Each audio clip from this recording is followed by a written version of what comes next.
So we're going live. All right. Are you enjoying your coffee there, Migs? Haven't tried it. Haven't you? What'd you get? It's dark chocolate. I wish I can have coffee. Can you not do coffee? No. I can't survive. I'm eating my third coffee today. That's my magic. And we should do a shout out for these guys. I don't know. We should get a plug to 717. Best coffee in the Philippines. I would say. They're very, very good. When they go and weigh your coffee and put it in and then, stamp it, you know you're in a good coffee place. So Yeah. I think it's got some of the pillars of a good coffee place going there. I've tried it once, so Right. I know very much. Yeah. Well, anyway, welcome, people, listeners. I don't know what we say nowadays, but good to have you here. Today I've got Miguel Serrano. I'm going to refer to you as Migs. Yep. I don't think anyone else knows. Everyone else, it's just Migs, isn't it? Yeah. And that's my generic nickname. Is it Migs outside of Backroom or is it Miguel? Most of the time. Well, it's a little bit weird to call me the full name. Filipino thing. Yeah. Migs, you've been with me working with, you're in the Finley & Co days, so you go long way back. We've been working together for, I would say, 9 years now? 9 years. 9 years. Yeah. You were just an infant, just when you started. Back then, yeah. But so Migs is, you're heading up learning development. We've just changed the name of that, haven't we? Yes. From learning and training. Mm-hmm. And you've got a big background in training. You come from an accounting background. Yes. And so you've been there and done it as far as accounting, and now you're rolling that out for us at Backroom. Mm-hmm. And I look at our logo on the wall, Backroom, and it's all about what we say is nurture, grow, development. Yep. Or nurture, grow, and delight. Mm-hmm. So that's all about training, as far as I'm concerned. It's such a huge part of what we do as Backroom. Maybe tell us a bit more about what you do and what it means to you with our training. Yeah, so in the Learning and Development Department, our mission is simple: to make sure that everyone has that very clear way to make sure that they know what they do and they can maximize all of the resources that they have around. They can develop their skills, have those competencies, and get the job done.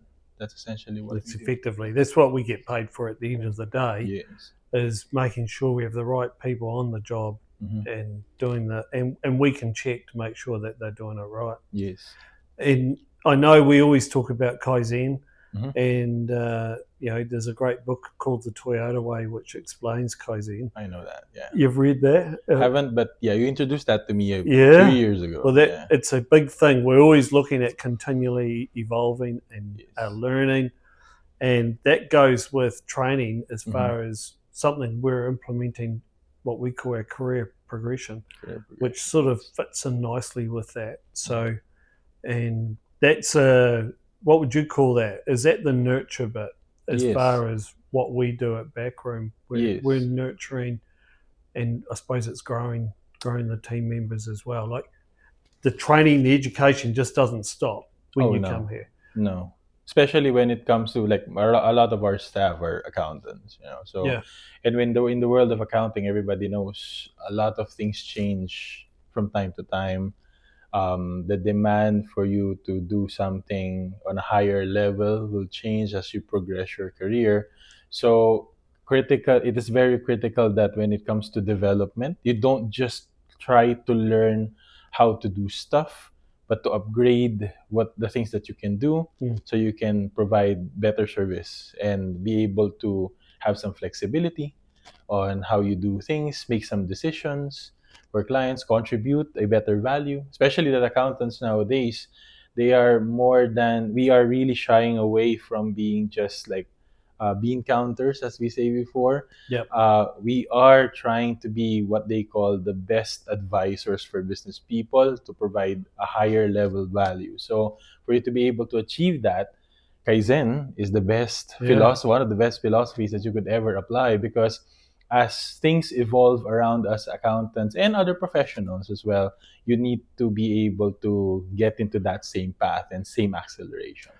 It's interesting, like when you talk about an accounting degree. I know in New Zealand where I did my accounting degree, it was narrow. It was more focused around accounting.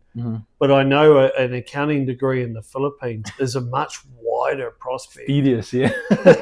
And a lot more hours. And I'm seeing some of the grads come through in Colombia in South America, and their degrees and their accounting is wide. It's even wider than the Philippines, I think, from what I'm seeing. They do a lot more analytical type economics type degrees that fit accounting in with it. So the people we're getting from grads nowadays are fully rounded people. Yes.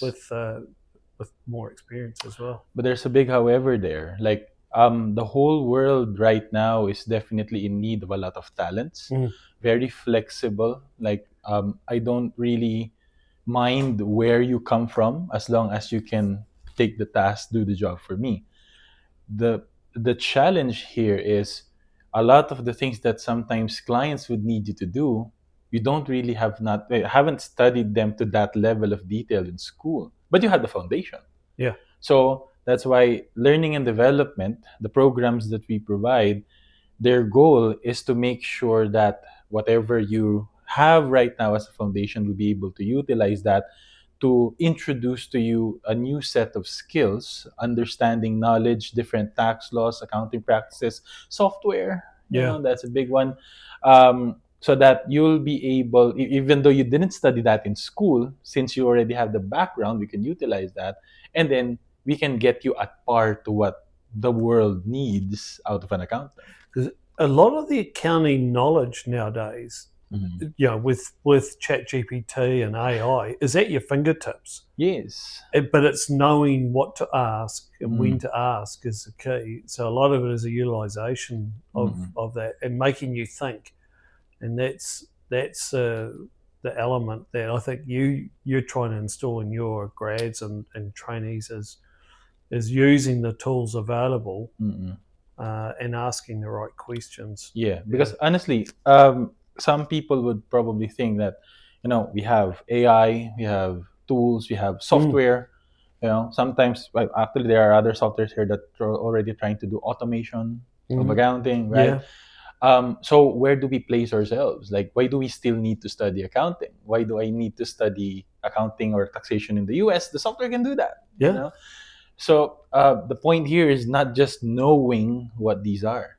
The point is making sure that you understand the basic principle behind what the software does so that you will be able to utilize it properly. It's really the decision-making part and that flexibility. That's what the skills building is giving you.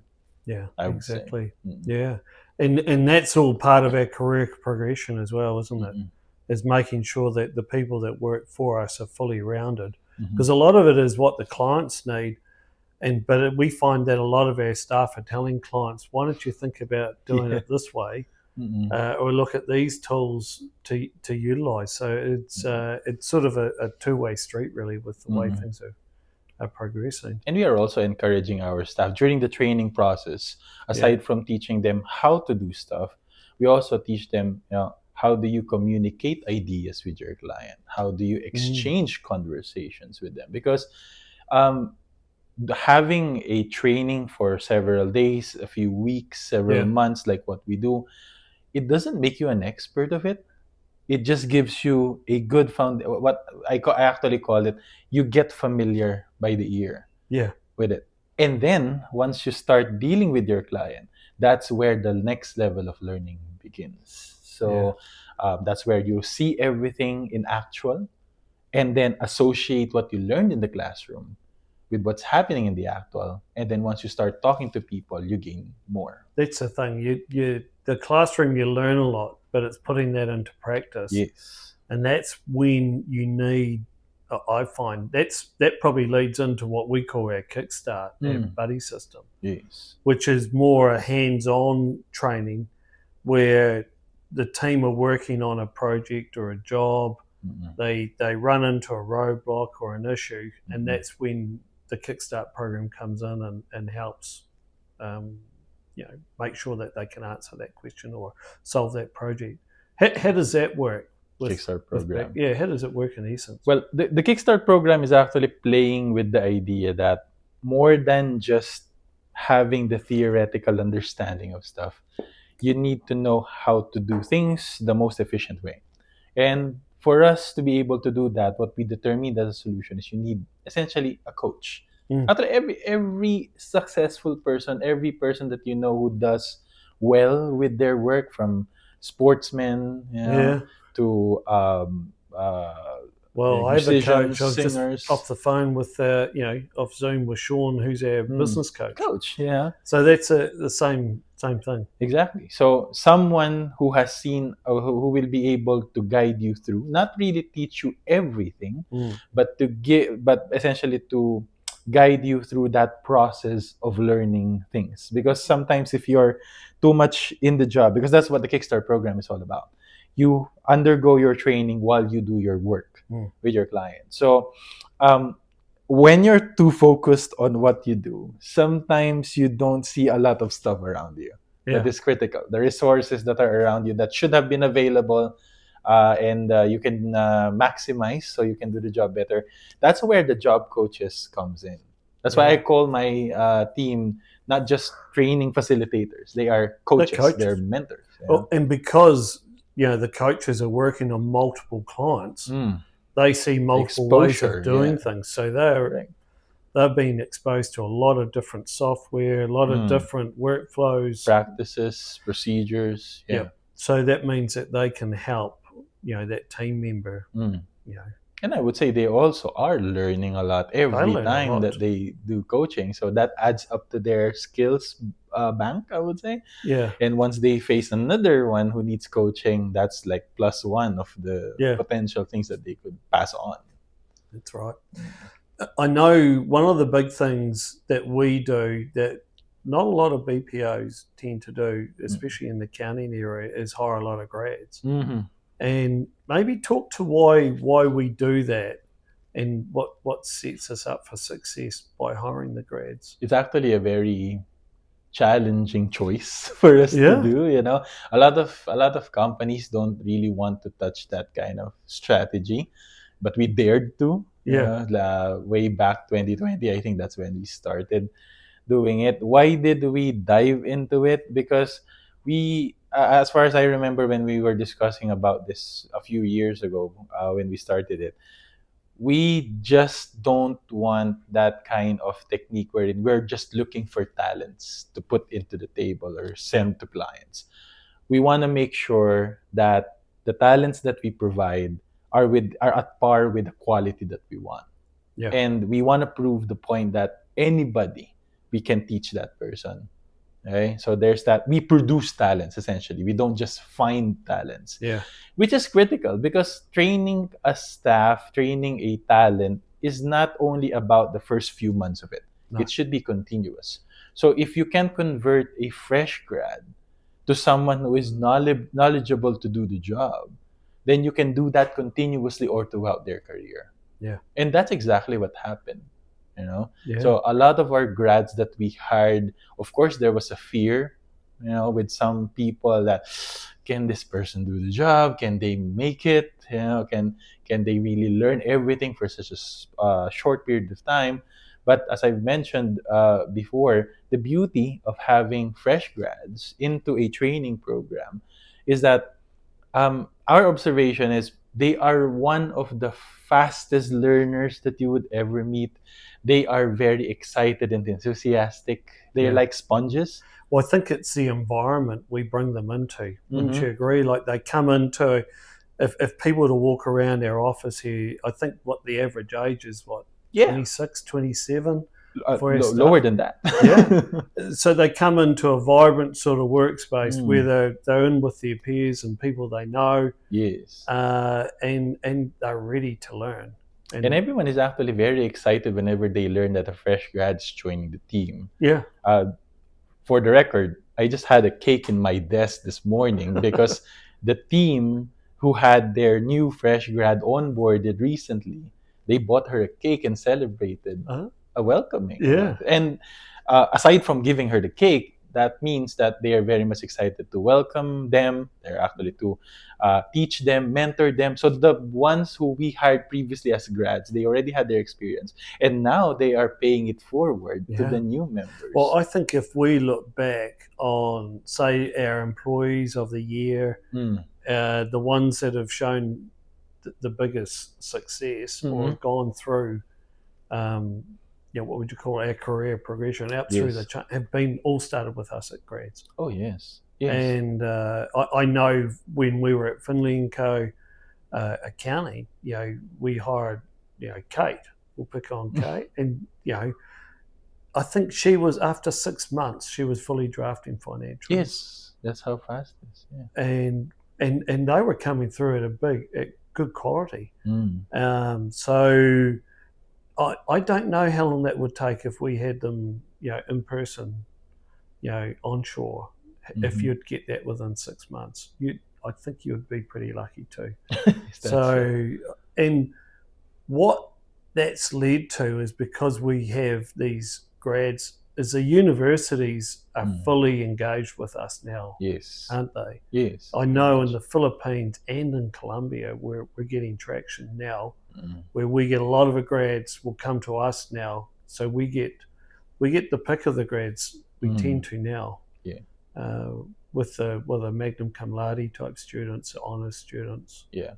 And the beauty of the universities that we are dealing with right now here in the Philippines and Colombia is you can really see how hungry they are when it comes to making sure that their students don't just learn from textbooks.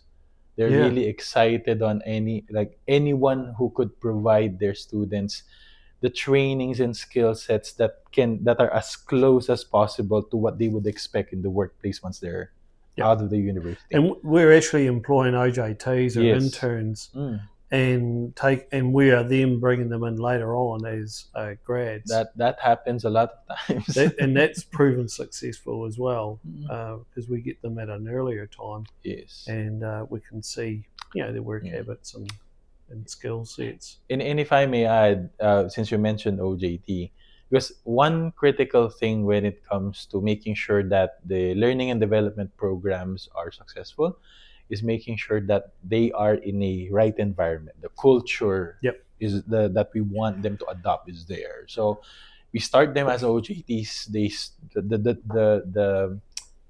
Them incorporating the culture into them, as early as that, makes them so excited to be part of the company as an official employee. And when they get onboarded, they take everything, embrace everything.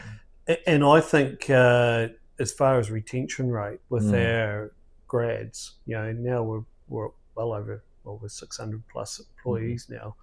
I think our retention rate with grads is way superior than anything else that we've got. Which is funny because that's another fear of a lot of companies. If you hire a fresh grad, a young talent, they would normally not last for 2 years. I know in New Zealand, and I know the same as in Australia, the culture is you leave university as an accounting grad. You try to work for the Big Four.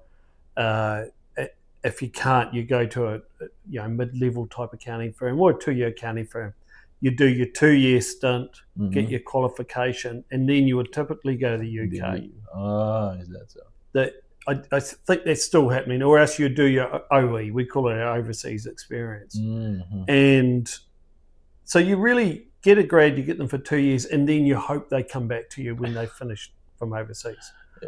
And I know that happens in the US, the UK, and Canada as well. There's a big shortage of grads coming through.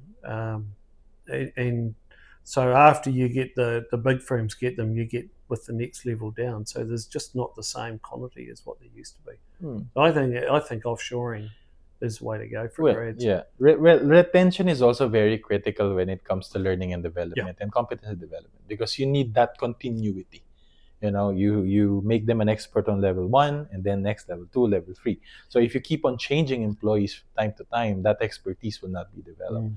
But the beauty of it is, if you've noticed, like every time that we have our anniversary here, we always award 4th-year anniversary, 5th-year anniversary. They started as grads. Well, the other thing too, Migs, is that the expectation from a grad, say onshore in New Zealand, Australia, US, after 5 years, they want to be running the business.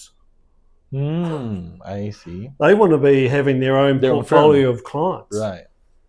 Whereas the expectation of a grad in the Philippines or Colombia after 5 years is way different.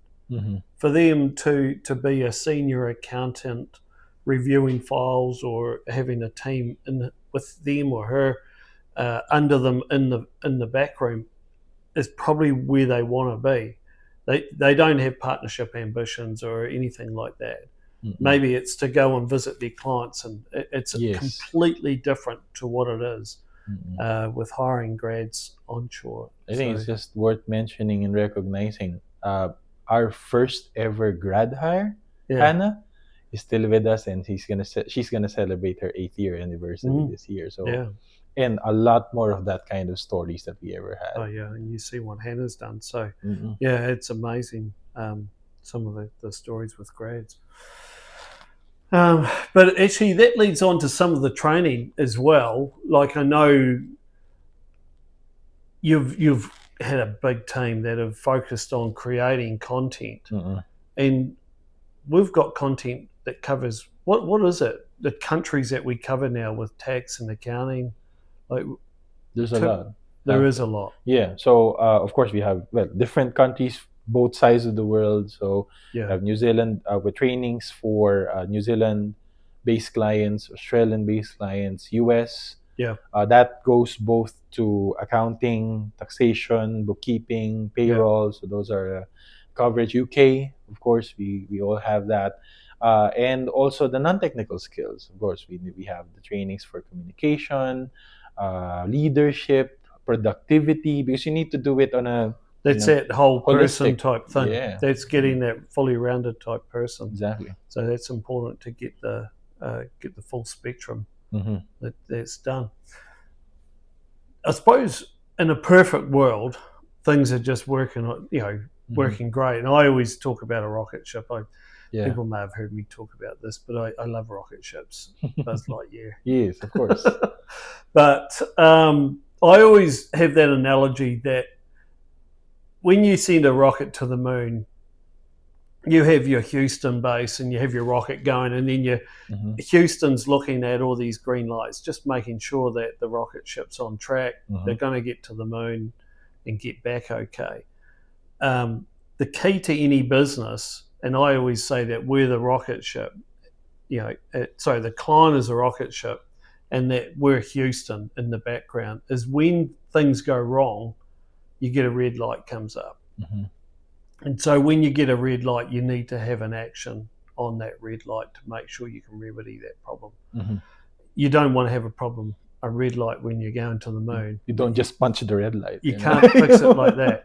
And so what we have, and I know it's part of your team, is what we call triage. Triage, yes. So things do go wrong. Of course. We're dealing with people. Yes. And you could give us some examples of some of the stuff that you come up with. There's all sorts of problems that can arise, and some of them is probably not for discussion here, but there's some interesting type of topics that we get. But maybe explain a bit about what triage and how we do that, because that's quite a good procedure. Of course, yeah. So it ties up with a very robust performance evaluation process. Right. So we need to make sure that... They say green light. Of course, yes. So we need to make sure that the staff is at par with the expectations of everyone, at par with the quality that we want. But as you said, there will be times that we will get a red light.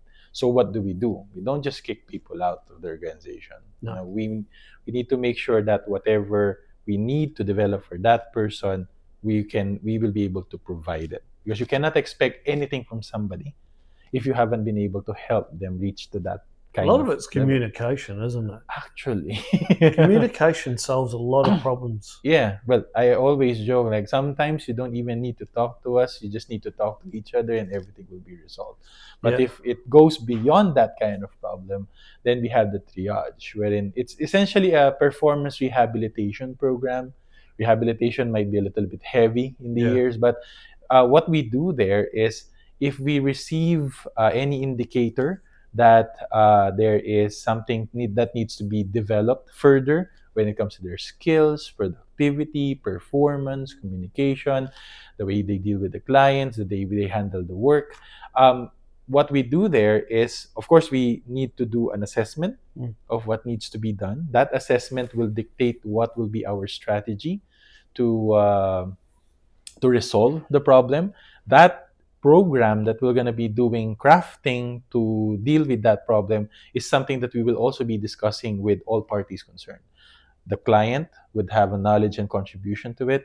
The staff would also have, we will be getting their ideas and approval if this is something that they think would also be able to help them. So essentially, we are all pulling everyone together to make sure that whatever this staff needs to address the issue that was brought upon, we will be able to help each other resolve that problem. Yeah, and a lot of that comes with, you've got their Kickstarter coaches as well. Yes. And that's where they can fit in as well. And coaching is a big thing for triage. Actually, there's we have a rule in the house, in the department, that whenever there's a triage case, above anybody else, that's going to be a priority, especially for job coaching, because that's a we need to immediately address it. Yeah. No, that's important. It's good to know. And actually, I was going to ask one more. I don't know how we're going for time, but I think one of the questions I want to ask is, how AI is impacting, L&D. Where do you see it going in the future, as far as, and how could we utilize it with our team and the coaches? One of the biggest challenges for learning and development professionals is you need to learn faster than anybody else. Yeah. You need to be always 2 steps ahead in your learning journey. Of course, we have like physical capacity or a limitation in the capacity. And that's where AI comes in. Yeah. Because AI would be able to learn faster than us. So we will be able to utilize AI so that it could essentially assist us in the learning process of our staff, while we focus on making sure that they receive the coaching that they need. Yeah. So it's a hand-in-hand thing, wherein the AI could assist us in terms of the theoretical training, providing the content that they need. So actually, it's razor sharp, because you can design it very specific through AI without even studying like thousands of articles. We can do more bespoke type training rather than more generic. Exactly. So I think that's where AI, and having like an AI assistant at your beck and call is something that's going to help with that coaching as well. Imagine if we do have 600 employees, how can you address all queries of those people? But if when we have the AI learning assistant, as I call it, it's one chat away. That learning assistant will be able to help us address the minor queries that they have, because it's knowledgeable. And if that doesn't resolve the problem, then the AI could connect that person to any of the coaches that we have, so that they could have a session together. So that saves us a lot of time, and also being able to utilize our coaches properly. So it's not going to replace you and I don't think so. Well, I've read a lot of articles and opinions about AI, and they all are of the same page. AI will never replace anybody, but it's a tool. I see it the same. It's like software. It's a tool. Exactly. You need people to run it. It's definitely going to make accounting firms more efficient. Yes. It's just about utilizing it properly. Yeah. Tractors never replaced farmers, though. No, you're right. No. It's definitely an interesting world. All right. Well, I think Migs, that's covered off quite a lot. I don't know. We covered it was in depth. Yeah. So I enjoyed that. I hope it helps. Yeah. Onwards and upwards. Thank you. Yeah. Thank you so much for having me. All right. Ciao.